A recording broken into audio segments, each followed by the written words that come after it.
Hello, and thank you for joining us today. The GCLS virtual series welcomes you to the virtual panel, European Authors Writing for a U.S. American Audience.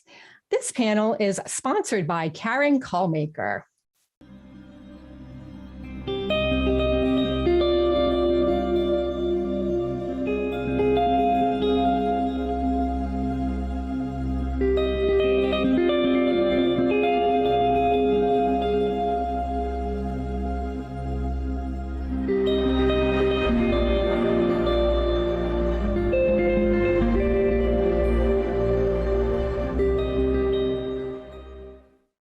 Thanks again to Karin Kallmaker for sponsoring this panel.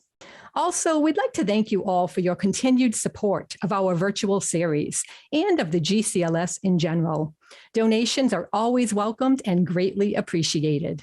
Donations can be made throughout the event and after, if you're catching this in a recording, at donorbox.org/GCLS-VS. These donations are used to cover the technical costs of the virtual series, so we can continue to bring you exciting sessions with relevant content. No donation is too small. Let's get started. We hope that you enjoy this event. I'd like to turn over the session to our moderator, Astrid Ohletz.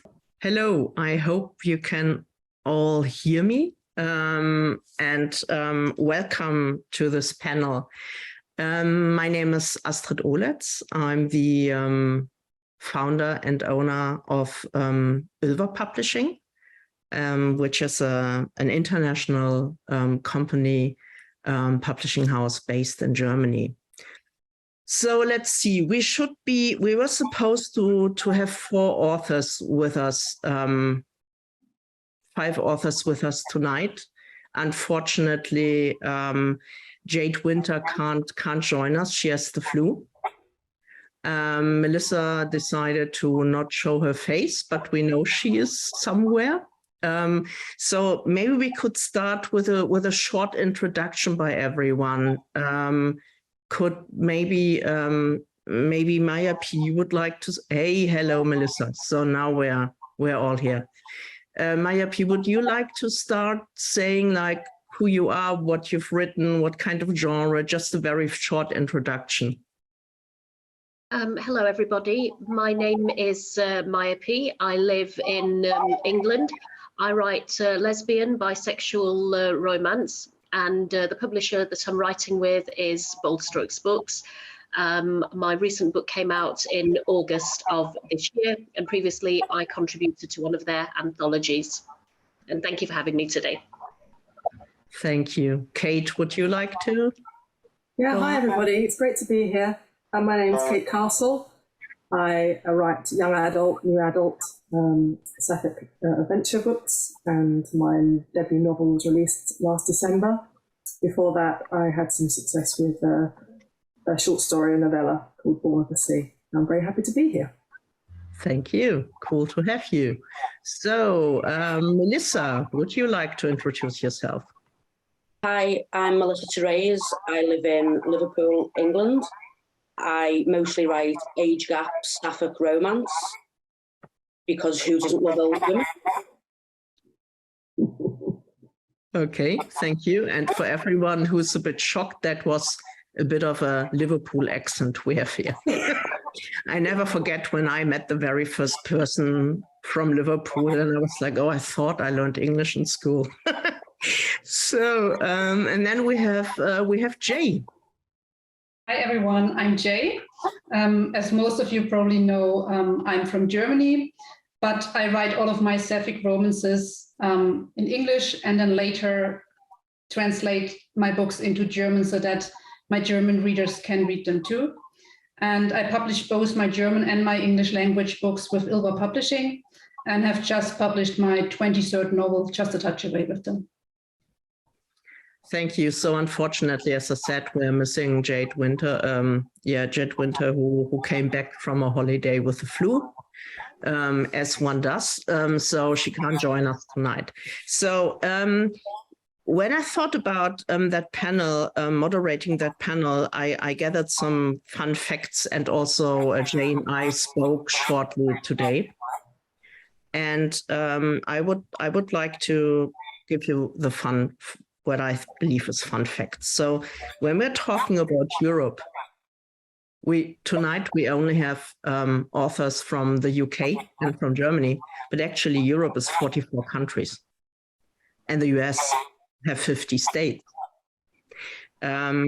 Europe has 24 official languages, but over 200 languages are spoken across the continent, and between 350 and 450 languages and dialects are spoken in the US. I didn't know, what are the 4 most spoken languages in the US? Naturally, English, no surprise, Chinese, Spanish, and then I had to look that one up. Tagalog. I never heard about that before. I learned something today. That's when you're from the Philippines. So when we say European authors writing for the US, that is such a diversity and variety of languages, of cultures, and we should keep that in mind. Interestingly, I looked up some numbers. At Ylva, we publish English and German books. And I looked up where do we sell our English books, and around 65% of our English books are sold in the US, 13% in the UK, 8% in Germany. So there's a huge European market for English books, also Australia and Canada around 5 to 4%. So I think that's really interesting, because Europe is huge and so many different countries and whatnot, and the US, so many different states, so many nationalities, so many cultures. So, but that's just me. I'm always interested in stuff like this. So let's start with the questions. I was wondering, who of you has written a book set in Europe and got feedback from US readers about, like, I didn't get that, or that was what kind of feedback did you get from US readers? Who would like to start? Well, I definitely got some feedback. I'm brand new to this game, so my novel was all British English, and it was very much set in with British students. So the early reviews and a couple of early interviews were very much like, what the hell are these words? So it was definitely a baptism of fire. The struggle with things like jacket potatoes and the spelling of colour and favourites and all the rest of it. So it was definitely a wake-up call, but I didn't quite realise just how many US readers would be picking up the books, So you have to make adjustments in the future for sure. So you didn't think about that? You thought of your book being read in the UK, but you didn't even think about it? It's not that I didn't think about it. It's just, it's such a British story with such British characters. They're all from a public British school, and it's very much has its own time and place. So for me to write in anything other than British English didn't really cross my mind. Of course, that there's different spellings of colours and favourites and all the rest of it, but grammatically, there's really not a lot of difference at all. Okay, thank you. So how about the others? What kind of feedback did you get for the funny words or whatever in your stories? Melissa, come on, I'm sure you... Sorry. I think for me, it was mostly people who would go through the Kindle book and flag it for typos. And I think there was one book that had over 100 typos, which when actual typos, it was just British spelling. But I'm not going to use US spelling in a British book. If it's set in the US, I will use US spellings. That's not a problem. But mostly for me, it's not generally feedback. It's more people just flag it for typos. That's what it tends to be with my books. Yeah, no, I get that. I was surprised when several years ago I learned that quotation marks are different. So you have like with big publishers, you have single quotation marks for one country and the double quotation marks. So there's a UK and a US edition of books, and that surprised me.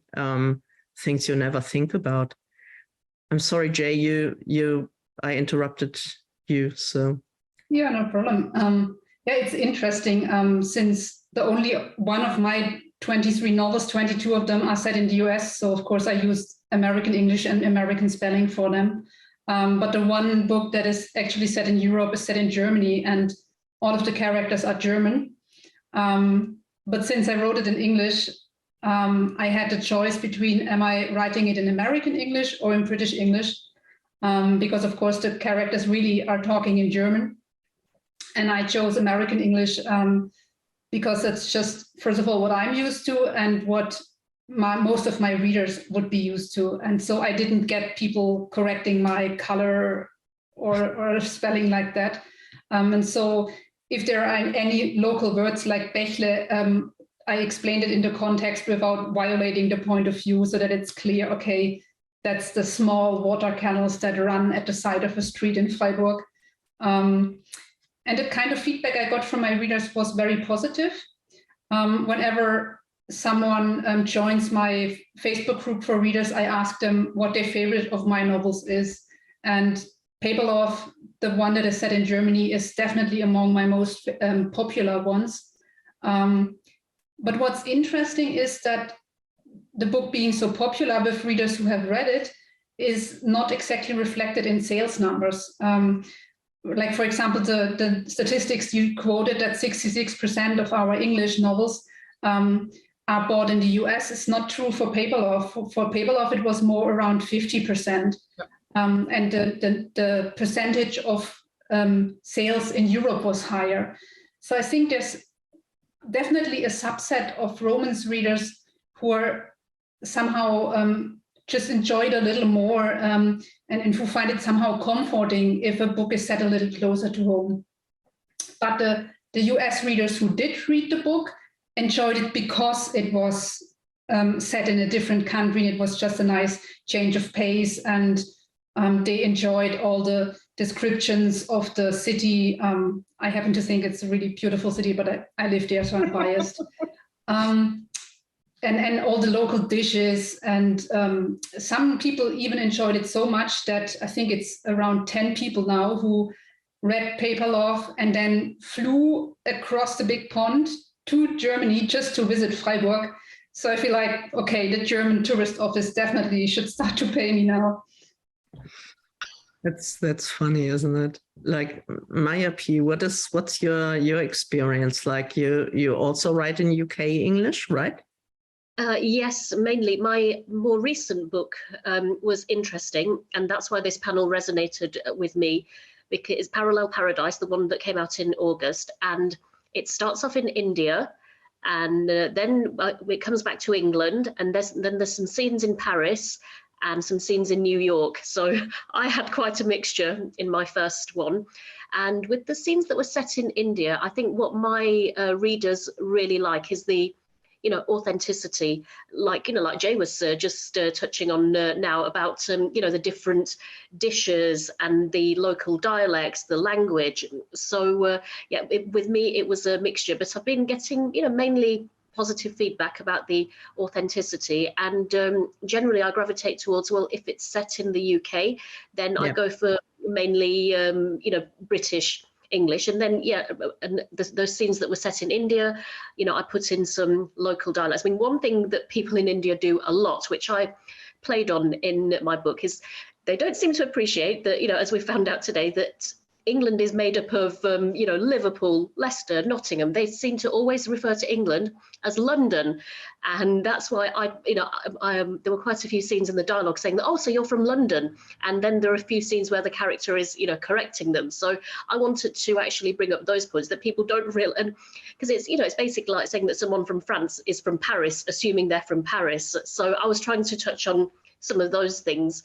as well. And yeah, because people just don't get that, well, you know, and then in one of the scenes I said, oh, it's really nice to meet people from Delhi, you know, implying that, well, Delhi is the capital. So I try to play on some of those things a little bit, you know, in a humorous way. Yeah. That's interesting. You know, when I went to England for the first time when I was 21, I had no idea that there were different accents, that there were like, as I said, I met my first person from Liverpool and I was like, what is that? But I love the Liverpool accent now. So it's a very local thing, actually, because I used to live I grew up in South Yorkshire, and then when I first moved to Leicester, nobody could understand my accent because I had a very, very strong northern accent. Yeah. Nobody could understand me, and it felt like I was speaking a different language. And so it happens locally it happens within the UK as well. Yeah. You know, what I'm wondering, those of you who do audiobooks, when you have your stories set in England, Melissa, you've done audiobooks, right? Mm-hmm. Yeah. Do you pick a UK narrator or do you pick a US American narrator? I use the same narrator, and she is British. But it's just a standard British. I've not tried to look for someone with a Liverpool accent because it's too confusing. Even I'd be confused. So I've just gone for someone who uses just, you know, a standard British accent. She's got a lovely voice anyway. So, but yeah, I always stick to the British.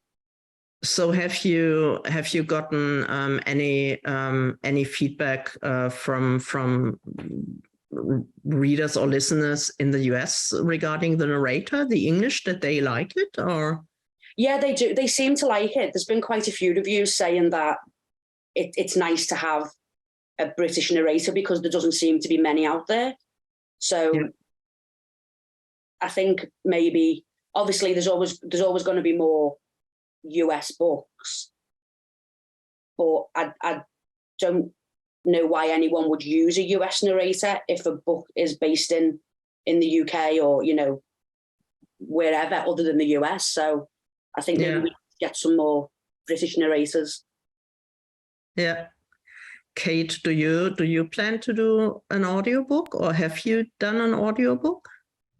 It's a bit of a sore subject, this, actually. I'm doing one myself for my sins.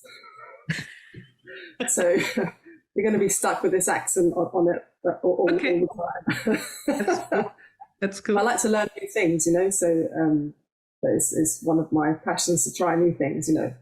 Yeah. Push yourself into the deep end. So yeah, I'm going to at least do the first one. I thought if I never do one, it'll be a shame. So I'll do the first one and see how we go. Okay, that's great. So besides Jay, has one of you set one of your books in the US? I did. Well, the first 3 books were based in the US. Then the last 17 are all based in the UK because I quickly realised that, write what you know.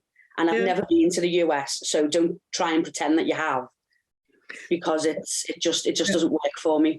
But I did try, and you know, people still enjoy them, but I feel more comfortable writing places I know, so within the UK or Spain or Portugal, you know. But I probably wouldn't. I don't think I'd write another one based in the US. There's enough people out there writing books based in the US that I don't need to. So okay. So if you so you had to do a lot of research, I guess, for the book set in the US, right? Or well, I tried to, but it's not the best research you can do is to actually go to the place where you're going to write about. So yeah. So there's only I went on Google Maps and I went on Street View and I walked down. You know, it's not the same. It doesn't. You don't feel as connected to the book. I don't. Well, I don't. Yeah. When you've never been to the place that you're writing about. Yeah.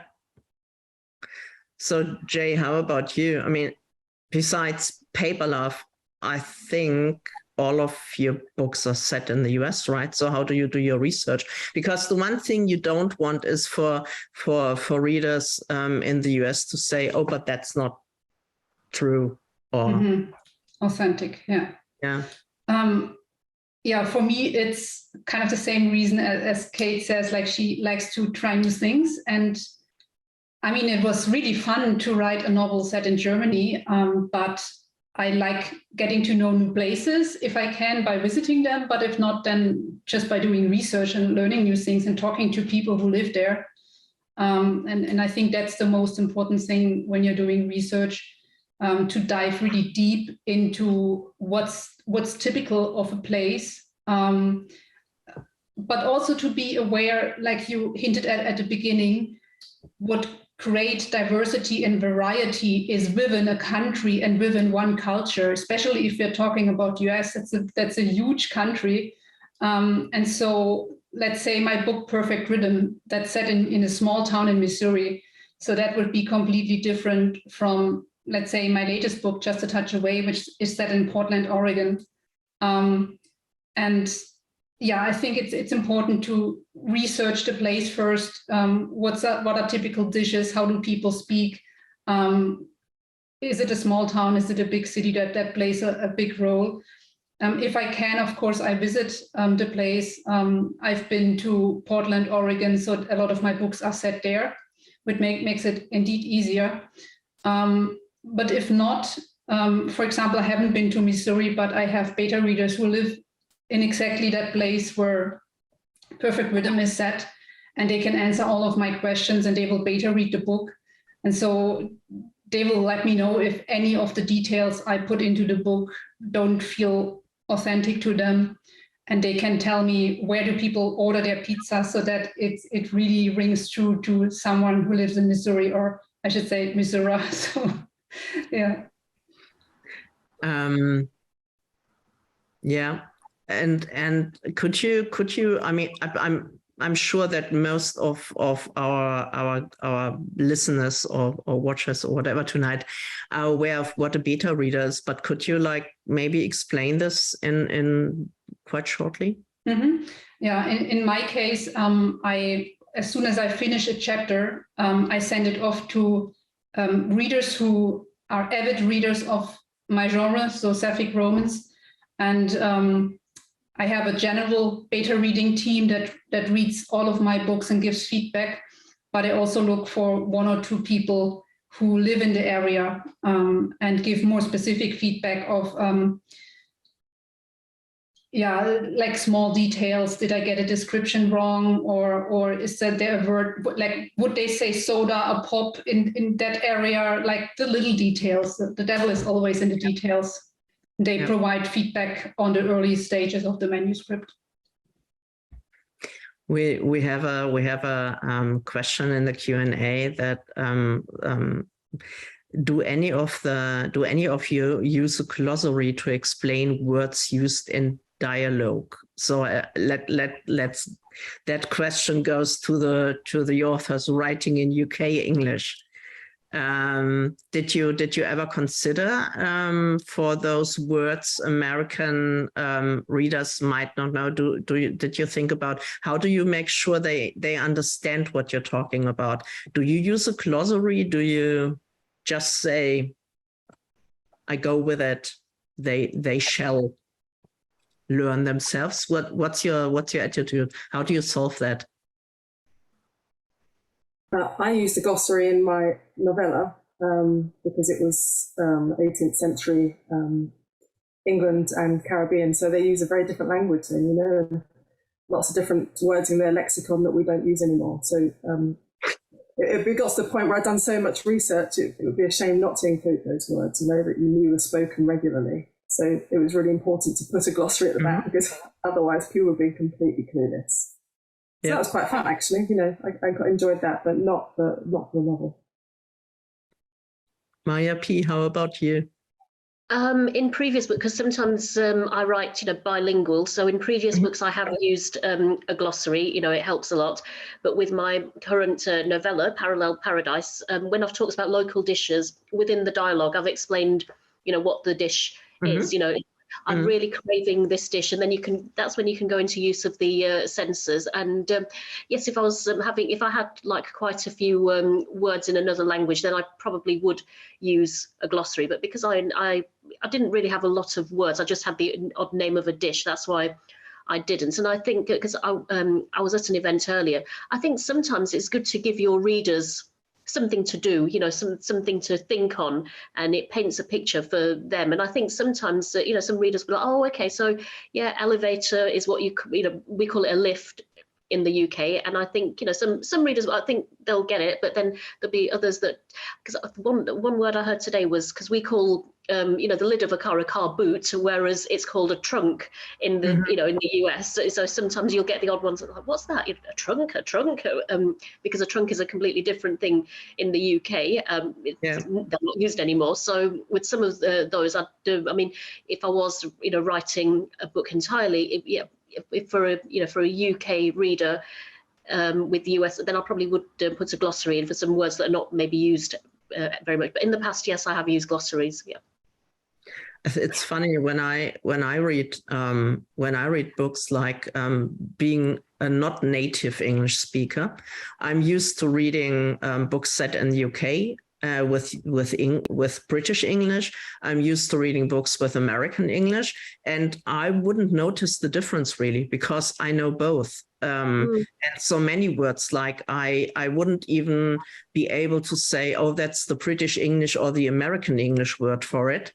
Because I'm not a native speaker. I picked up both, and so it's really funny, isn't it? Melissa, do you go all English in your books, like common readers learn UK English, or do you explain stuff, or how do you make sure your American readers get the quirky English stuff?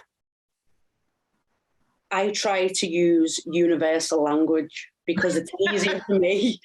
The only word that I've had an issue with in 20 books was when I referred to something as eggy bread instead of calling it French toast.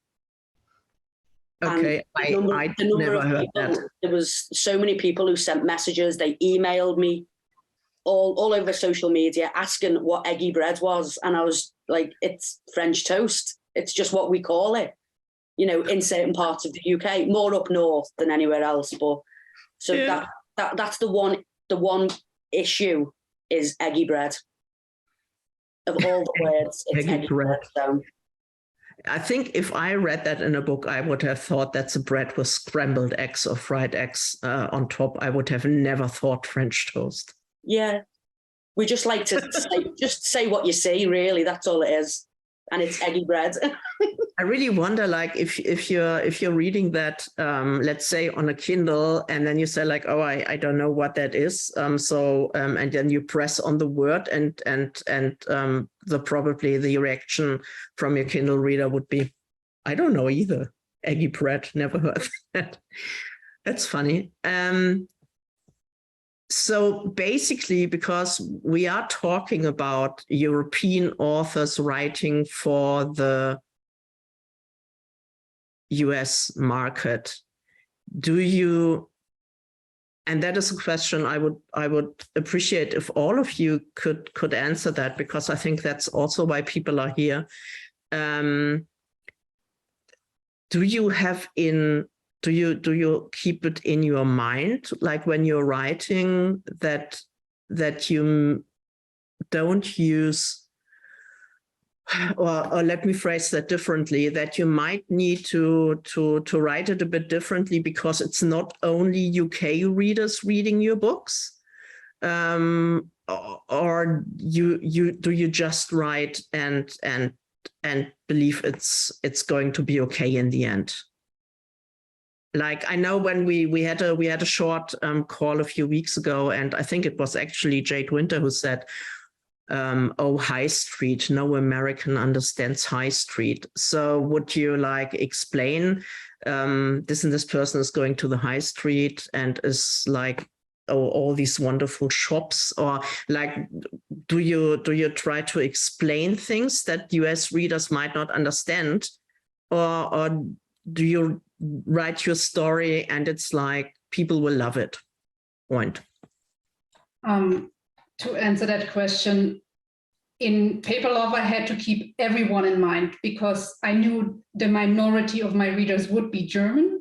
So I had to explain it to people in the UK and in the US, but I don't explain per se because that would violate the point of view of my characters. They are German, they grew up here.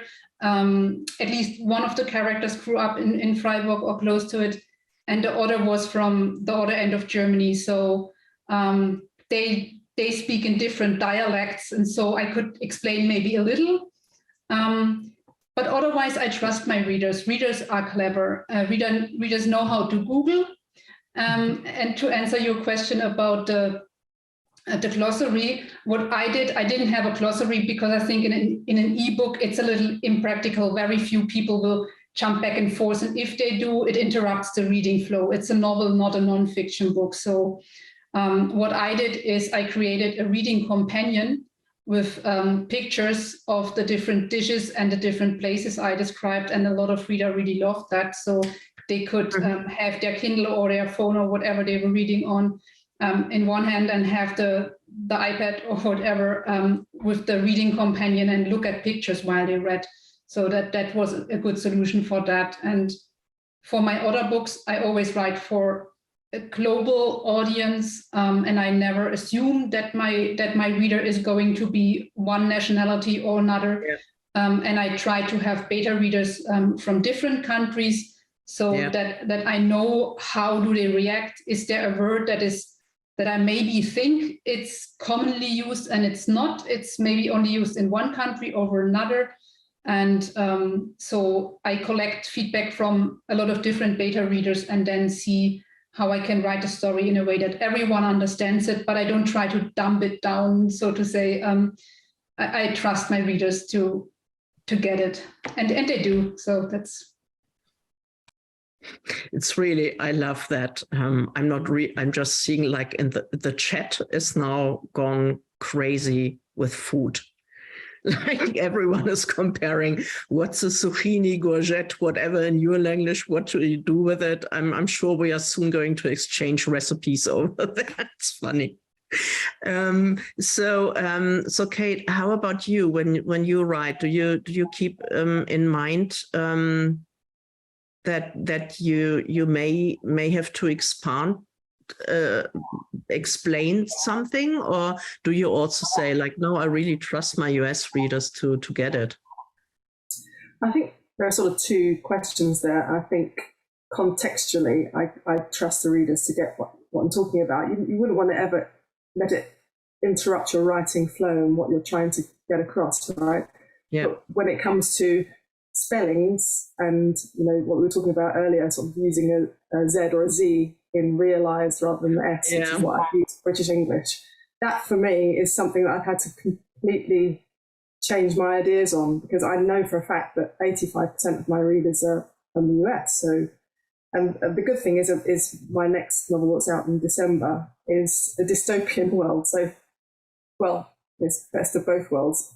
Thankfully, I can write it in American English, or at least try. But I'll tell you what, that's a challenge for somebody from London, and both my editors are British, so that makes me very nervous, But like we were saying earlier, Jay and I were saying earlier, you've got to try new things. And I think it's important to, whilst you're not writing for your audience, they're your stories, you do want to make sure that people are having a nice, seamless experience, and it's not going to distract them from the story.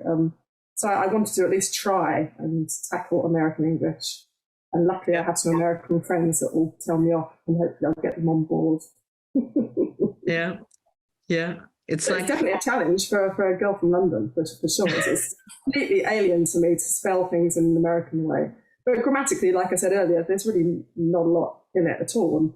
And our readers are smart, aren't they? Absolutely. We have two questions.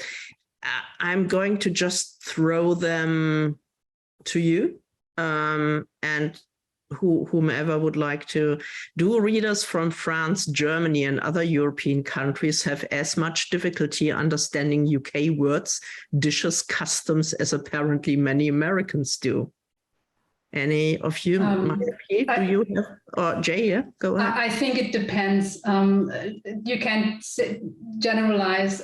There are Germans and French people who have traveled all over, and so they are very familiar with the UK. And there are people for whom it's just as foreign as for US readers. So it depends. But I wouldn't assume that just because someone lives in Europe, they understand British English any better than the average American. Maybe there's a higher chance, but it's not a given. I would honestly, I would even go so far to say that a lot of people, readers from Europe, wouldn't sometimes know if it's a British or American word. I think you need to be already have an understanding of language to be able to differentiate. Mayapee, do you what do you think is No, yeah, I completely agree. I think a lot of European readers, Astrid, would take your approach. It's like, well, yes, zucchini, courgette, same thing. That kind of thing. And just going back to the previous question as well, I think sometimes as a writer, I mean, if you're thinking too deeply about, shall I write in American English, shall I write in British English, it can disrupt your flow. And I think that's where you have editors on board, because my publishers, Bolstroke Books, they're based in the US, but we've got authors in Europe, in the UK, and that's where all the editors are from as well. So a few of those things, they'll probably make the suggestion that, well, can you put this? Can you clarify what this is? But I'd say in terms of, European, I think if they've got again, it's the trust in your readers. If they've got that grasp of language, then, they will get it as well. And yeah, I suppose you do have to have that trust in your readers and let them give them something to do and make their own mind up about things. Yeah, I think that actually it's probably it's really become easier with unfortunately on paperbacks you can't push a word and get it explained, but with e-readers life has become much easier if there are words or something we don't understand, right? So Melissa, any opinion on that? I think even though I write in UK English, I'm sort of the same as you in that I wouldn't notice if a book was UK or US because I'm just interested in reading the book, and if something's got a Z or an S, it just completely goes over my head now. But I think with me, my biggest issue, see, I'm lucky in that my editor's American and most of my beta readers are American. Mm-hmm. So unless they come back to me and say, what does this mean? I will just leave it as it is, because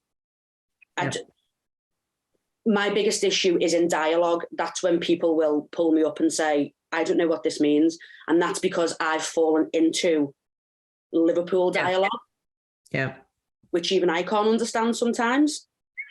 So then I'll just reword it a little bit and then it makes sense again. Yeah. So other than that, I mean, I think most people do sort of bypass, which version of English someone's writing in. And I think as long as the story's good, then no one's overly bothered by it. Yeah, I totally agree. I think that I think you have to be. It is really good to have beta readers, because what you don't want is for a reader to be thrown out of a story. Like if it happens once, if it happens twice, the third time, it's just like you don't want that to happen. And I think that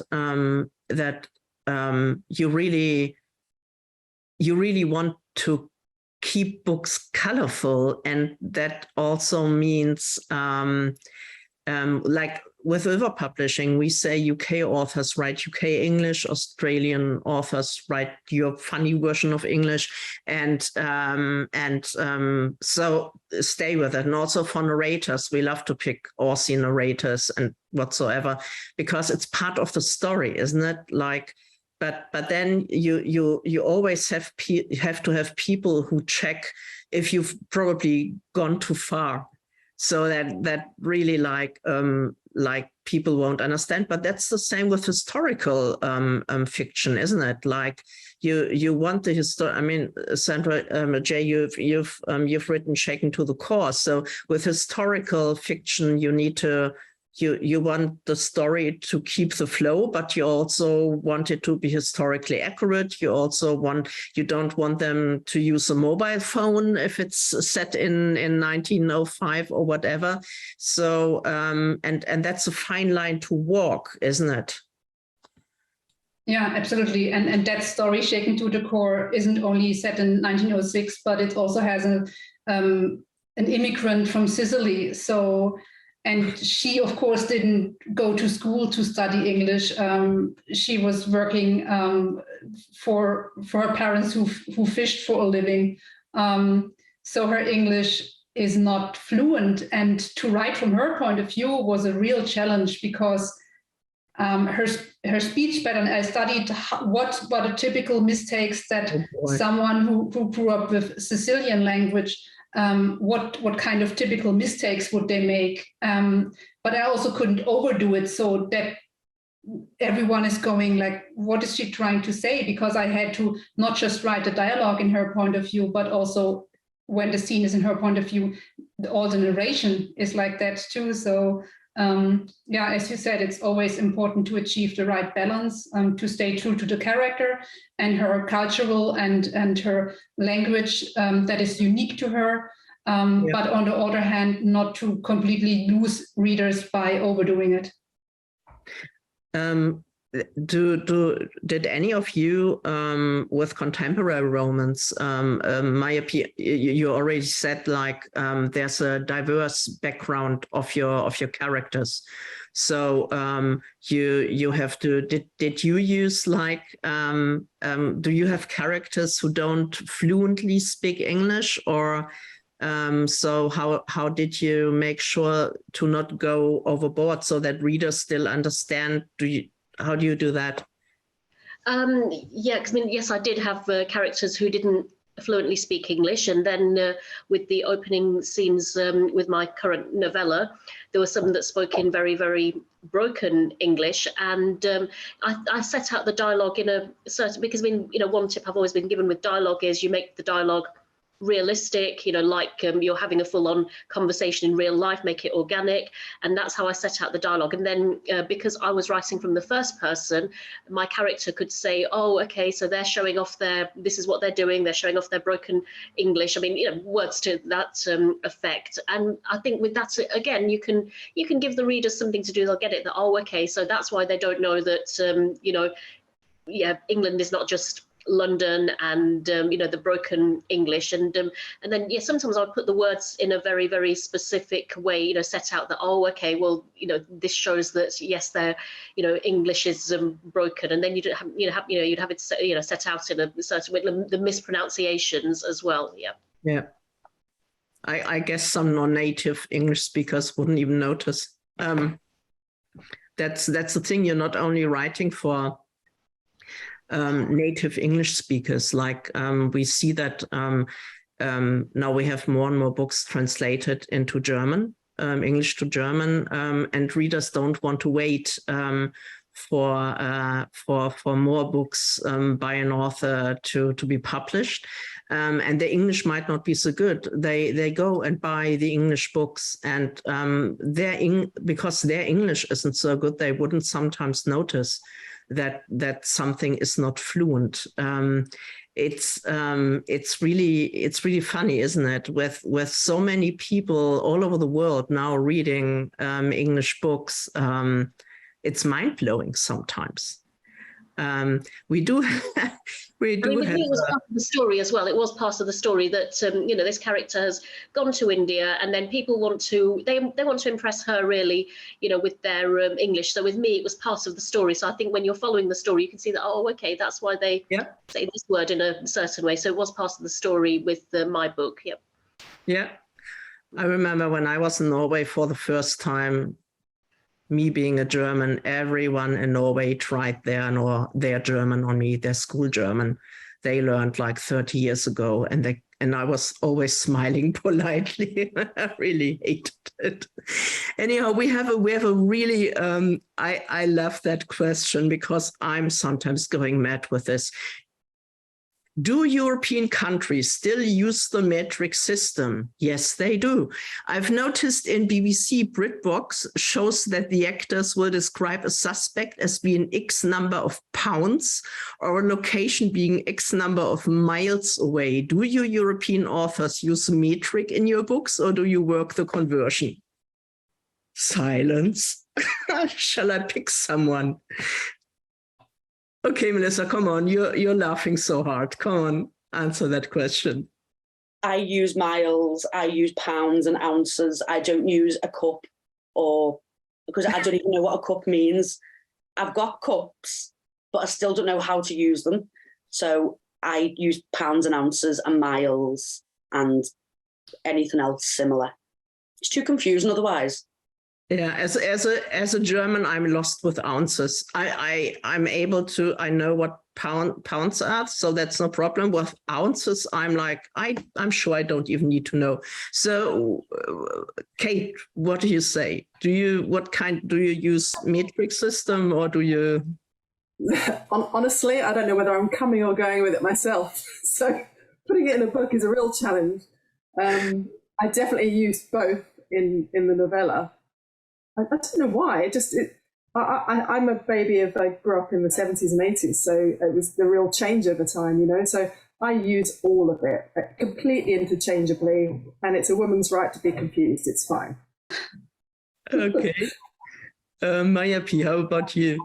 Well, I was also brought up in the 80s as well. That changeover. So I've used pounds, I've used stones, I've used both. So I just use what comes to me naturally because there are some comments about weight in my story, and I just use what comes naturally. In India they still use kgs, and I'm like, oh God, I haven't used kgs to for weight in a while. I switch between the two. Yeah. Yeah, kgs is like what they introduced in Germany years ago, and I think the majority still doesn't know what it is. Jay, how about you? Metric or not? It depends on my characters. I use whatever they would use. So if the book is set in the US, of course, I use miles and so on. And for the book that is set in Germany, I use kilometers, liters, and so on, because that's what we use in Germany. So if you translate a book of yours from English to German, that's the translating is harder than the writing. Usually I tend to, I think I leave it in miles actually, and right now I'm not sure how I do it. I think if it's about weight, I convert it because I think most Germans would really have no idea how much an ounce is or things like that, or like a gallon of milk or whatever. So that I translate for sure, but with miles, I'm not sure if I translate it. Probably I converted to kilometers just to be consistent with the rest of the units. I look it up. I remember when I discovered the Academy of Bards many years ago, before Ylva was founded. They always said like Xena was blah blah blah feet blah blah blah, and I was like, she what? And I had to look it up, like how big is a person, or what's the height of a person who is so, and then Gabrielle is smaller, and then I discovered amazingly how many lesbian romances a woman was the exact same height than Xena. That was when it all started, didn't it? Okay, I have one thing that I was looking really forward to, and we have a few minutes left, and that is for all of you again. Can you name any amusing details of or culture clashes that tripped you up when writing US characters? If you wrote US characters, or some kind of feedback you got from US readers. I want to hear some fun stuff. Hey, if it's embarrassing, come on, we laugh with you, not about you. So who would like to start? Any culture clashes, anything that tripped you up as an author? Go ahead. It's not something that happened to me. It's when I went to a writing event and a friend of mine was sharing one of her stories, actually. Now, my friend is, and I thought that, oh, I've got to be aware of this if I ever, because I talk about it a little bit in some of my books. Promiscuity. So, in the UK, promiscuity is sleeping around, lots of different sexual partners. However, in France, my friend was saying that promiscuity is living in an overcrowded place. And then my friend was asked the question, what do you think of, but she was asked by an English person, what do you think of promiscuity? And she said, oh, I don't mind, it can be good. And they were just looking at her. And then she realized later on that, oh, okay, so in the UK, promiscuity is sleeping around lots of sexual partners, whereas, she said, oh, I don't mind, overcrowding. So I thought, I better be aware of that myself. So I picked up on that one. I thought that, I think because I do have, some promiscuous characters, so I just need to be aware of that one. Yeah. So you mean they are living all together, overcrowded? and sleeping with each other, both, Astrid. Yeah, both. Okay. Oh yeah, that's a good one. Okay, thank you. Next one. Who wants to share? I can remember two details that tripped me up. The first was doors, and the second is pizza toppings. Okay. Yeah, it's always the unexpected things. With doors, it's an interesting cultural difference that you don't really think about. In the US, homes are typically more open plan, while in Germany and in a lot of European countries, there's the hall when you enter the house or the apartment, and then the living room, the kitchen, the dining room. They're all separate rooms with a door of their own. And Astrid, you probably know that, and you probably will agree with me. In Germany, you learn early on that you always close doors. Oh, naturally. It's deeply ingrained within all Germans. If you enter a room or you leave a room, always close the doors. It's very German. Yeah. And naturally, it's so deeply ingrained. I had all of my American character close the door. And I didn't even realize until one of my American beta readers pointed out, why are all the doors closed all the time? And why are there so many doors? And then I realized, oh yeah, okay, that's true. Maybe I should reconsider my floor plans. And the second one is pizza toppings. When I was working on conflict of interest, I had Aiden and Dawn, and they were babysitting and ordering pizza. And so I knew that my favorite pizza topping is not a favorite in all places in the US because it's pineapple. Okay. Any self-respecting Italian person would kill you. But I think that's a global thing, that pineapple is not everyone's taste. So I asked one of my American beta readers, what kind of pizza would they order for a child? Because, I don't know what they would order in the US for a child. And she immediately said pepperoni pizza. And I was like, what? Pepperoni pizza for a child? Because in Germany, a pepperoni is not a type of sausage. It's a spicy chili pepper. Yep. So I thought, wow, I was so impressed with American kids. They must be tough. And my beta reader didn't understand why I was so amazed, pepperoni pizza, because in the US, it's just like a salami. So it took us some back and forth to figure out that we were victims of a cultural clash. And so now if you are ever in Germany and you have a craving for pepperoni pizza, you need to order a salami pizza, or you're getting something you didn't expect. It's like if a German, I have a German friend who many years ago went to England and to an Indian restaurant, and when he ordered his food, he was asked if he wanted it hot, and he was like, sure. I mean, why would you order cold food, right? Oh, no. Well, he never ordered hot food again in an Indian restaurant in England because that's like super spicy. Yeah, that's like, so any of you of Kate, Melissa, any funny things, cultural differences that surprised you?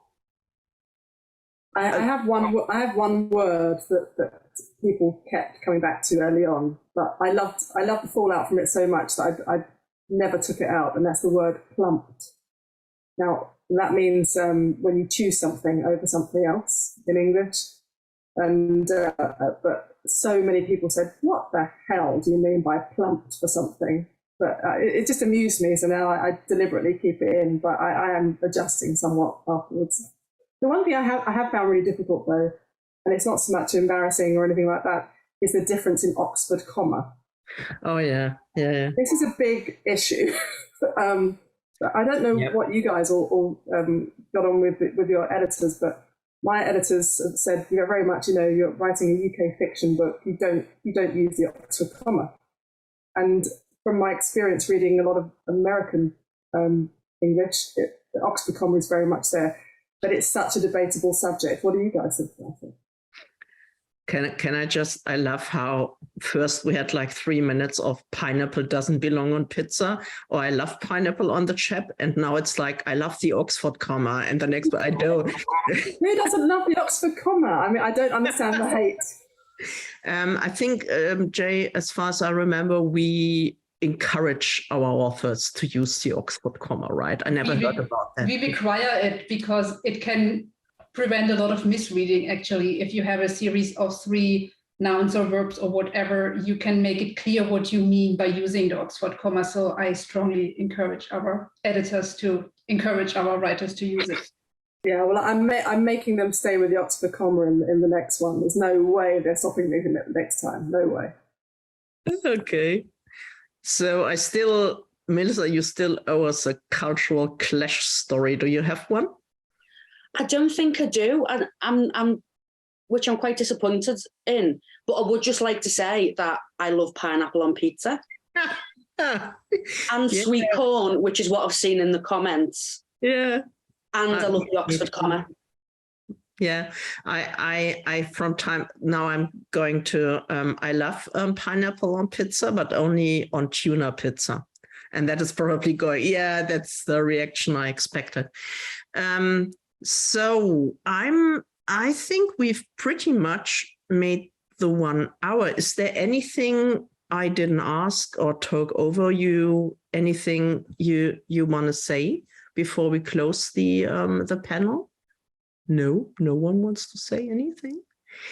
So what I take away from the panel, and that surprises me a bit, but I'm also very delighted about it, is there's this thing you all may have heard, this right to market, for authors to write to market, which is a good thing, maybe a good thing, and for authors. But what I really like is that you UK authors decided to stay true. And I think it's a bit of a different thing, like if you're not a US or a UK author like Jay, but if I like that you stay true to your culture, to your language. And I appreciate that also, because so I don't have a lot of time anymore to read, but I really like to read also to learn, and I so much like if a book has a great story, but also once I finish the book, I know that I've learned stuff. I learned stuff about a different culture, about a different country. So I really like that you. Let's say it again, stay true to who you are and where you come from. So thank you very much for that. And thank you for being here tonight. And Nobody told me what's going to happen now that we finished, but I just hope that Susie will jump in now. Yes, here I am. It's been a wonderful panel. Thank you so much, everyone, for being here. The panelists, you agree. Oh, Astrid, you were wonderful as a moderator, kept the flow of conversation going. It was really insightful. And it looks like from the chat that people just really enjoyed themselves. So thank you, everyone, for being here. We appreciate your support as always. And look out for our next virtual series.